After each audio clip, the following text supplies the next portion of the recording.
జై గురుదేవ్. అచల గురుదేవ్ నిత్యానంద మిట్టపల్లి కృష్ణమూర్తి గారికి, సుగురుకు గారికి నా ధన్యవాదాలు తెలుపుకున్నాను ఈ అవకాశం ఇచ్చినటువంటి. మరి ఈరోజు శ్రీ మాతా చంద్రమామ గారి షష్ఠిమ వార్షిక మహోత్సవ కార్యక్రమానికి ఆహ్వానించారు. వారికి మా ధన్యవాదాలు. వాళ్ళ అమ్మగారు. మరి ఈరోజు నేను జస్ట్ 2-3 గురువు మోక్షము గురించి నాకు తెలిసిన విషయాలు చెప్పదలుచుకున్నాను. గురువు అంటే మన ఛందస్సులో లఘు గురువు ఉంటాయి. లఘు అంటే చిన్న, గురువు అంటే పెద్ద. మరి మన గురువు గారి గురువు పేరులోనే ఉంది, గురువు అంటే చాలా పెద్ద అని, దేవుని కంటే కూడా పెద్ద అని. మరి అట్లనే మన జ్యోతిష్యంలో కూడా లగ్నంలో గురువు ఉంటే వాడికి తిరుగులేదు. పెళ్లి చేసేటప్పుడు కూడా లగ్నంలో గురువు ఉంటే ఏ దోషాలు ఉండవు, పెళ్ళి బ్రహ్మాండంగా జరుగుతుంది. పోనీ గురువు లగ్నంలో లేకపోయినా గురు చూపు ఉన్నా సరే రాహుకేతులు కూడా బలైపోతారు, మోక్షాన్ని ఇస్తారు. కాబట్టి గురువు అంటే అసలు ఆ పదమే ఉత్తమోత్తమైన పదం. కాబట్టి గురువు అంటే నాకు అందులో అచల గురువు అంటే మహా ఇష్టం. అందుకనే గురువుగారిని ఎన్నుకుంటూ ఇక్కడికి వచ్చాం మేము.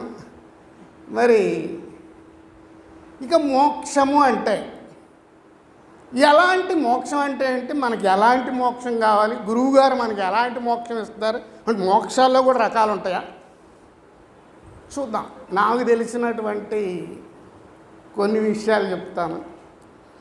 నా దృష్టిలో మోక్షం అంటే మోహము క్షయం అవడం, మోహము ప్లస్ క్షయము, మోహం క్షయం అయిపోవడం, క్షీణించడం.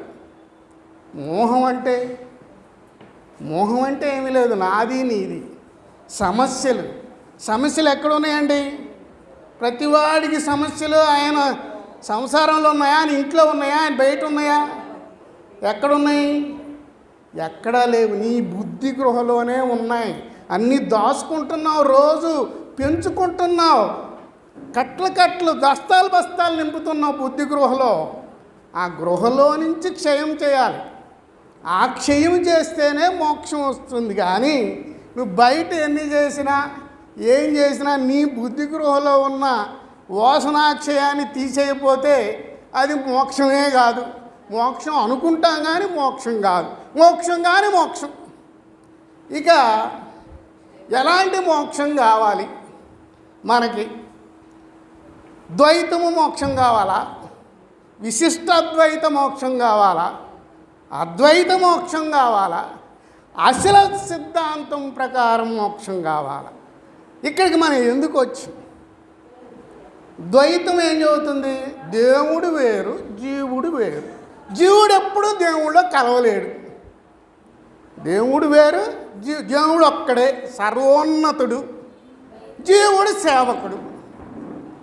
ఇక్కడ బాగానే చేస్తాం, అవి కావాలి ఇవి కావాలి, గుడికి వెళ్తాం, దండం పెట్టాం, మా అమ్మాయికి ఉద్యోగం రావాలి, అది రావాలి, ఇవి రావాలి, పిల్లలు పుట్టాలి, ఇవన్నీ కోరికలు. కొబ్బరికాయ కొట్టాను, అవి కొట్టాను, ఇవి పెట్టాను.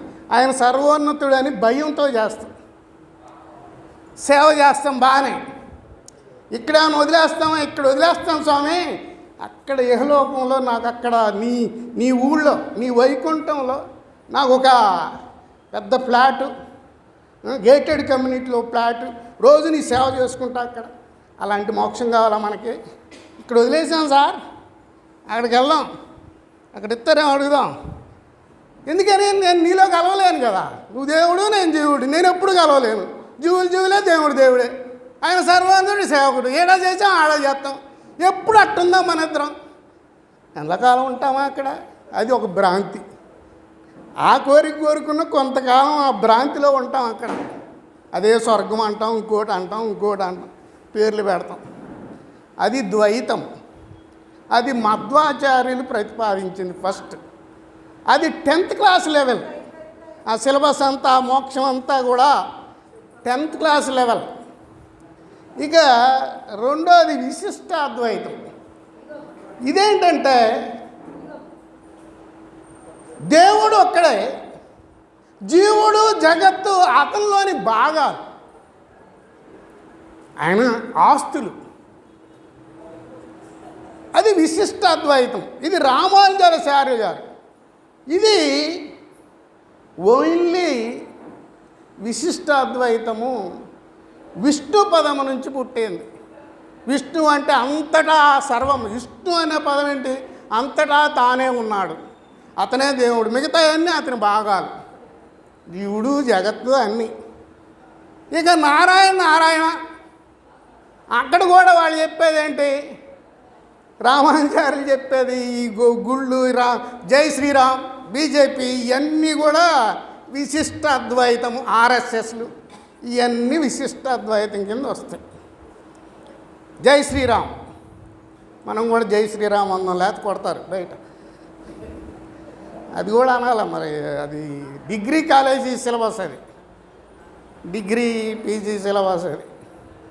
ఇప్పుడు మనం విశిష్టాద్వైతంలో చనిపోయేటప్పుడు నారాయణ అంటే వైకుంఠంకి వెళ్తాం, ఆయన చూసుకుంటాడు, మొత్తం ఆయనలో కలుపుకుంటాడు.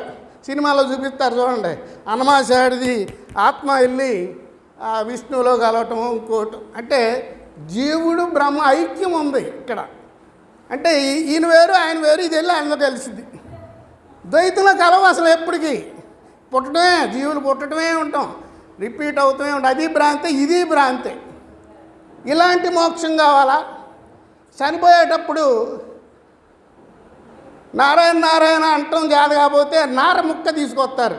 జనపనార ముక్క నారా అంటే అన్న వెళ్తాడు, అది పీసు అంటూ ఉంటాడు.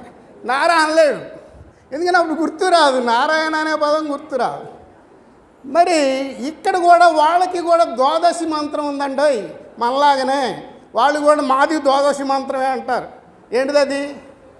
ఓం నమో భగవతే వాసుదేవాయ నమః. 12 అక్షరాలే. 12ని తెలుగులో 10, 2, 12. సంస్కృతం రివర్స్ వస్తుంది. 2, 10 చదవాలి. 2 అంటే ద్వా, 10 అంటే దశి, ద్వాదశి. ఇట్లా రివర్స్లో చదవాల. 16ని 10 6 కదా, 6ని షోడా, 10ని దశి, షోడా దశి, పంచదశి, ఏక్ 11, 1 10 1, ఏక్ని ఏక అంటారు, 1ని దశి. రివర్స్లో చదువుతుంటామా. కాబట్టి వాళ్ళు కూడా వాళ్ళ మంత్రం కూడా, మనదేమో ద్వాదశి మంత్రం మంది వేరు, ఆడది వేరు. వాళ్ళదేమో ఓం నమో భగవతే వాసుదేవాయ నమః. అప్పుడు వైకుంఠం చేరతాం. మరి ఆడ చేరితే ఇక ఆయన చూసుకుంటాడు మొత్తం, అక్కడంతా సకల సేవకులు అంతా.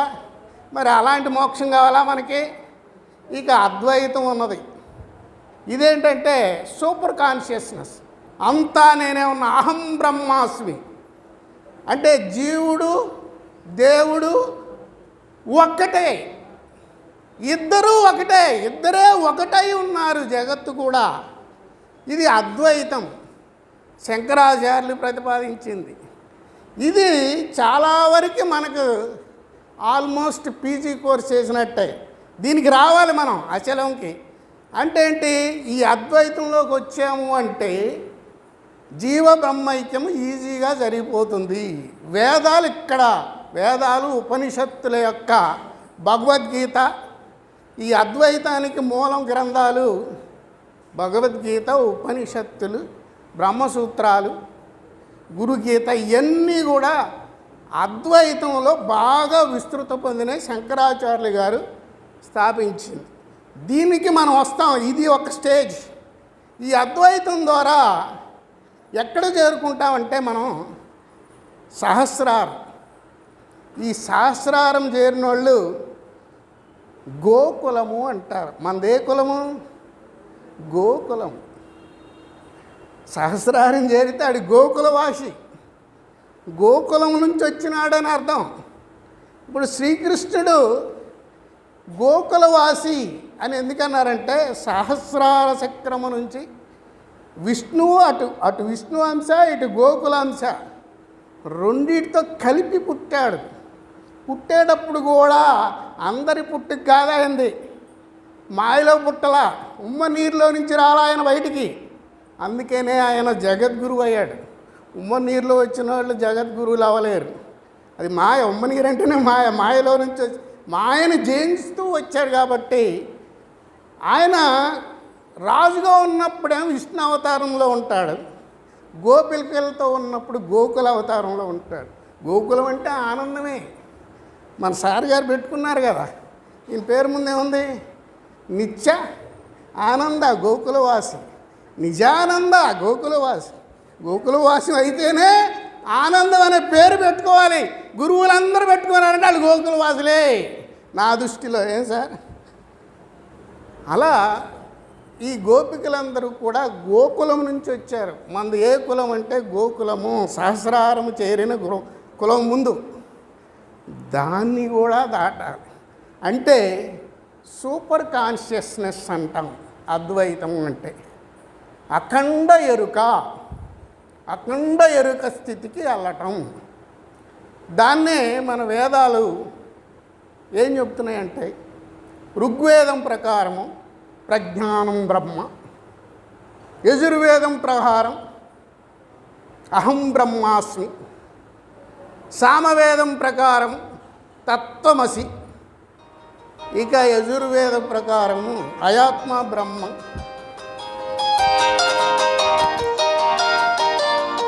మనం దీనికి రీచ్ అయితే కనీసం గోకులవాసి అవుతాం. అంటే ఏంటి? Super consciousness.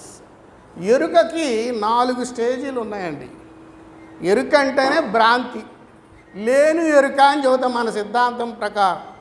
లేని ఎరుక, మూలము లేని గుర్తెరిగే శరీరం ఏమీ లేదు. మరి ఈ రెండు కూడా ఎరుకకు సంబంధించినవే. ఎరుకలో 4 స్టేజీలు ఉన్నాయి. ఎరుక అంటే ఏంటి? కాన్షియస్నెస్ ఇంగ్లీష్లో. తెలివి. అన్కాన్షియస్నెస్ మరుపు, ఆపోజిట్ అన్నమాట. Conscious, unconscious. సబ్ కాన్షియస్ ఉంది. సబ్ కాన్షియస్ అంటే ఉపచేతనం. అంటే మనకు తెలియకుండానే ఎన్నుముక పనిచేస్తూ ఉంటుంది. మనం నిద్రపోతూ ఉంటాం, దోమ కుట్టిద్ది, చెయ్యి ఆటోమేటిక్ కొడతాం, మన కాన్షియస్లో ఉండం, ఎన్నుముక చేసిద్ది.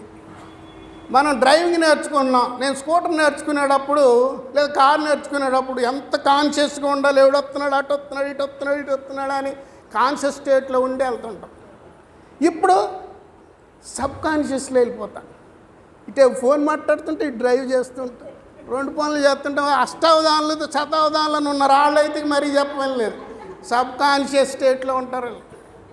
అంటే మనకు తెలియకుండా పనులు జరిగిపోతుంటే అది సబ్ కాన్షియస్, అది ఎనుపుక చేస్తూ ఉంటుంది.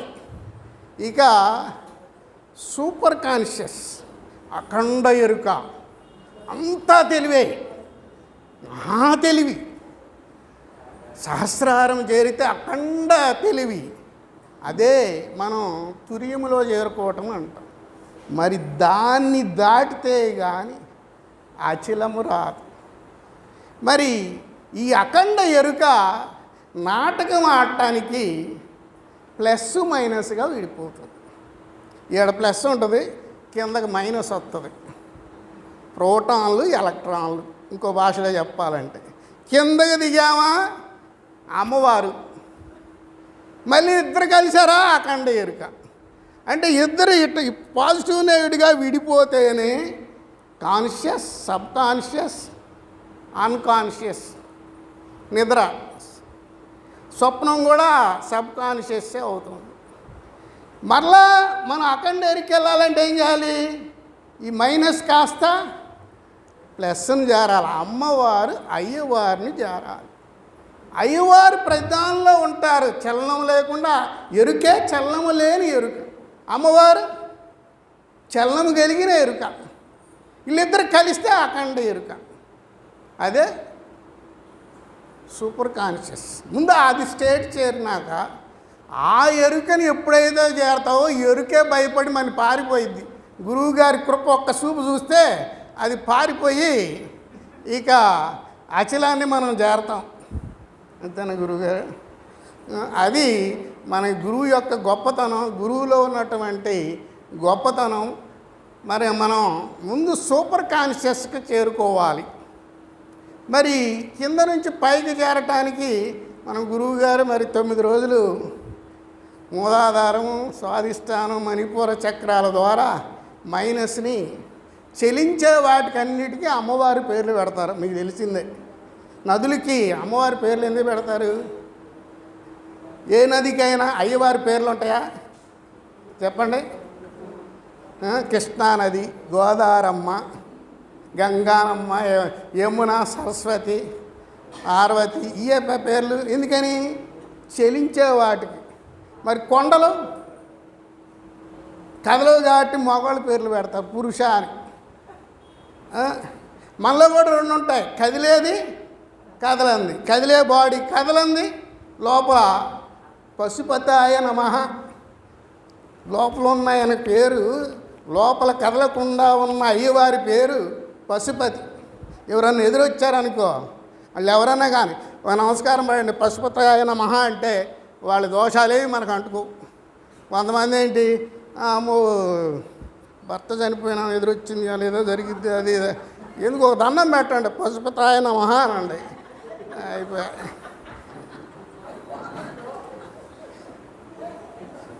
ఇంకా అట్లనే భూమి వల్ల మనకి భూకంపాలు వస్తున్నాయని భయపడుతున్నాం అనుకోండి, భూమి లోపల ఉన్న శివుడే అనుకోండి, సర్వాయ నమః, మనం ఏం చేయడు, భూకంపం కూడా దాటిపోదు. నెక్స్ట్ నీటి గన్నాల్లో ఏమన్నా నదుల్లో పుష్కరాలు వస్తున్నాయి రేపు మునిగేటప్పుడు భవాయ నమః, నువ్వేం మునగవు, తేలుతావు, భవాయ నమః. అగ్ని ప్రమాదాలు జరిగేటప్పుడు రుద్రాయ నమః, దానిలో ఉన్న ఆయన పేరు రుద్రాయ.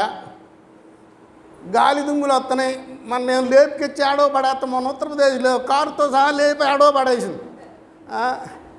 ఉగ్రాయ నమః, భీమాయ నమః అనొచ్చు. ఇక ఆకాశ శబ్దాల వలన పిడుగులు గోడుగులు ఈ రాకుండా ఉండాలంటే ఈశాయ నమః. ఇట్లా మన శాస్త్రాలు ప్రతి దానికి పెట్టారు. మన మీద దాడి చేయకుండా ఆయనే గురువు, అన్ని రూపాల్లో ఉన్న ఆయనే మన గురువు. ఆ గురువు గారికి ఒక్కసారి నమస్కారం చేస్తూ ఈ అవకాశం మీ అందరికీ నా ధన్యవాదాలు తెలియజేసుకుంటూ సెలవు తీసుకుంటున్నాను.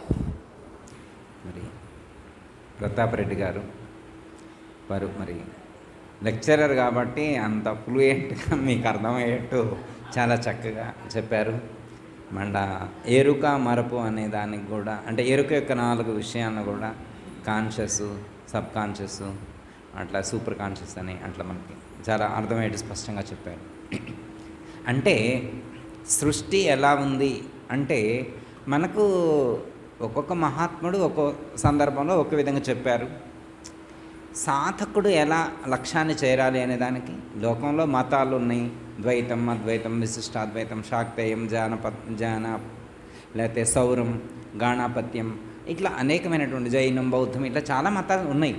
కాకపోతే అంటే అందులో అద్వైతం ఒక గొప్పగా చెప్పారని మనం అనుకోవచ్చు. అంటే మిగతా మతాలు తక్కువని కాదు, వాళ్ళ స్థాయిలో వాళ్ళు చెప్పారు. కానీ అద్వైతం శంకరాచార్య వారు చెప్పింది మన అచల పరిపూర్ణ సాంప్రదాయంలో ఉండే వాళ్ళకు కొంచెం చాలా దగ్గరగా ఉంటుంది. ఎందుకంటే ఇక మిగతా మెట్లని 99 మెట్లు శంకరాచార్య వారు ఎక్కిస్తారు, ఆ లాస్ట్ మెట్టు మన అచల సాంప్రదాయ అచల గురువు ఎక్కిస్తారు. కాకపోతే ఏంటంటే ఆ ప్రజెంటేషన్ అనేటువంటిది అద్వైతంలో ఉన్నటువంటి వాళ్ళు ప్రజెంట్ చేసేదానికి మన అచల సాంప్రదాయంలో ఉండేవాళ్ళు ప్రజెంట్ చేసే ఫార్మెట్ కొంచెం డిఫరెన్స్ ఉండొచ్చు, కానీ అద్వైతం సూపర్ బెస్ట్ అని మనం చెప్పుకోవచ్చు. తర్వాత అచలం. ఓకే, అయితే ఈ క్రమంలో మనం గురువును ఆశ్రయించినప్పుడు వారు మనకు చెప్తారు. అయితే ఫస్ట్ 3 చెప్పారు. ఈ విశ్వాన్ని మనం పరిశీలించినాం అనుకోండి, 3 కనిపిస్తాయి. ఒకటి చైతన్యం, రెండు శక్తి, మూడు పదార్థం. మూడే ఎన్ని రూపాల్లో కనపడ్డా ఒకటేమిటి చైతన్యం, రెండోది శక్తి, చైతన్యము శక్తి, మూడు పదార్థం జడపదం. మూడు రూపాల్లో మనకు కనిపిస్తుంది. ఈ మూడు కాకుండా ఇంకేం కనిపిస్తుంది? చైతన్యం ప్రజ్ఞగా ఉంది, శక్తి ప్రాణరూపంలో ఉంది. ఈ రెండింటినీ కమ్యూనికేట్ చేస్తూ ఉంటుంది. ఈ జడ పదార్థమైనటువంటి శరీరాన్ని నడిపిస్తుంది. అంటే శరీరానికి చైతన్యానికి కనెక్టర్ ఎవరు? ప్రాణం. ఈ రెండింటికి కనెక్షన్ ఎవరు?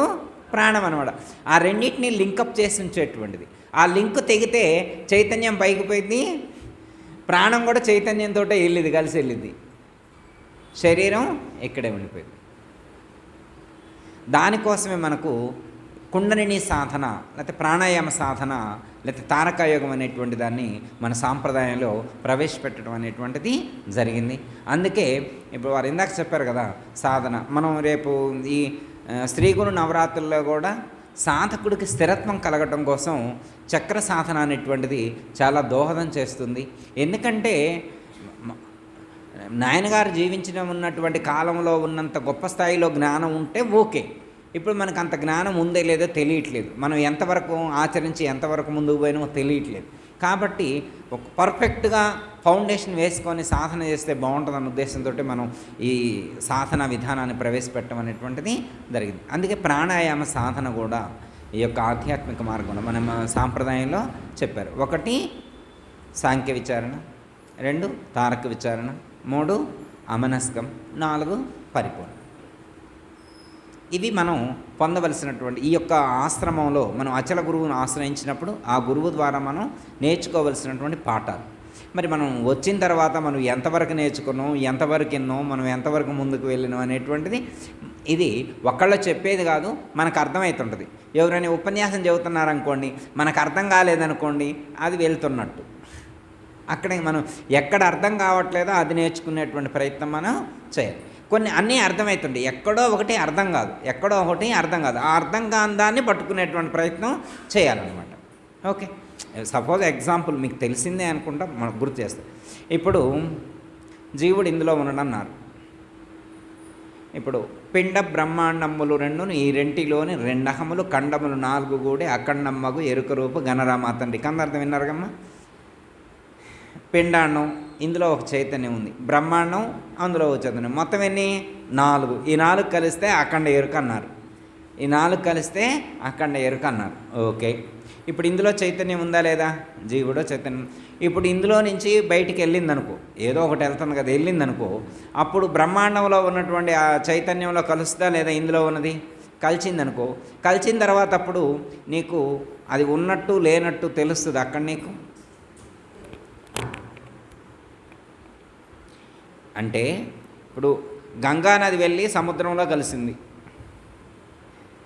గోదావరి నది కృష్ణానది వెళ్ళి సముద్రంలో కలిసింది. కలిసిన తర్వాత ఈ గంగానది నీళ్ళు, ఈ కృష్ణానది నీళ్ళు ఇగో అని అనలేరా? ఓ 2-3 కిలోమీటర్లు వెళ్ళిన తర్వాత కనుక్కోలేరా? విడదీయలేరా? ఎందుకని అంటే నీళ్లలో నీళ్ళు కలిస్తే, గురుగీతలోనే ఉంటుంది ఈ శ్లోకం, గురుగీతలోనే చెప్పారు.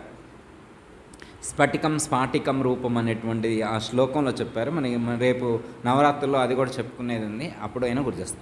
మరి నీళ్ళు వెళ్ళి నదులు నీళ్ళు వెళ్ళి సముద్రంలో కలిసిన తర్వాత తెలియట్లేదు అంటున్నాం. ఇప్పుడు మరి మీకు జీవుడు బ్రహ్మంలో ఐక్యమైతే అఖండ ఎరుక స్థితి మీకు కుదిరిందంటే ఇప్పుడు మీరు వెష్టిగా ఉన్నట్టు తెలుస్తుందా, సమిష్టిగా ఉన్నట్టు తెలుస్తుందా? ఇంకా వెష్టిగా ఉన్నట్టే తెలుస్తుందా? మరి అఖండ ఎరుక కాలేదా? ఇంకా అఖండ ఎరుక స్థితి మీకు అనుభూతికి అందలేదా? మరి అఖండ ఎరుక స్థితిని మీరు పొందితే వెష్టిత్వం పోవాలి కదా. మీరు సముద్రంలో కలిస్తే, ఈ నీళ్లు సముద్రంలో కలిస్తే సముద్ర రూపాన్ని పొందాలి కదా. మరి మీకు సముద్ర రూపాన్ని పొందినట్టు మీకు తెలుస్తుందా లేదా? మీరు బ్రహ్మంలో కలిస్తే బ్రహ్మంలా ఉండాలి కదా. మళ్ళా కృష్ణమూర్తి అని, సుగుణ కుమారి అని మళ్ళీ వెష్టిభావం ఎందుకు వస్తుంది?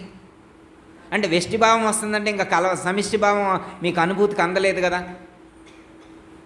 అంటే ఇది ఇక్కడ మనకి అర్థం చేసుకోవాలి. రేపు ఈ గురు నవరాత్రుల్లో దీనికి సంబంధించి కూడా క్లాస్ ఉందన్నమాట. పిండ బ్రహ్మాండాల శ్లోకానికి కూడా ఉందన్నమాట. పిండం కుండలిని శక్తి పదమహంస ముదాకృతం అనేటువంటి దానికి కూడా ఒకరోజు క్లాస్ ఉందన్నమాట.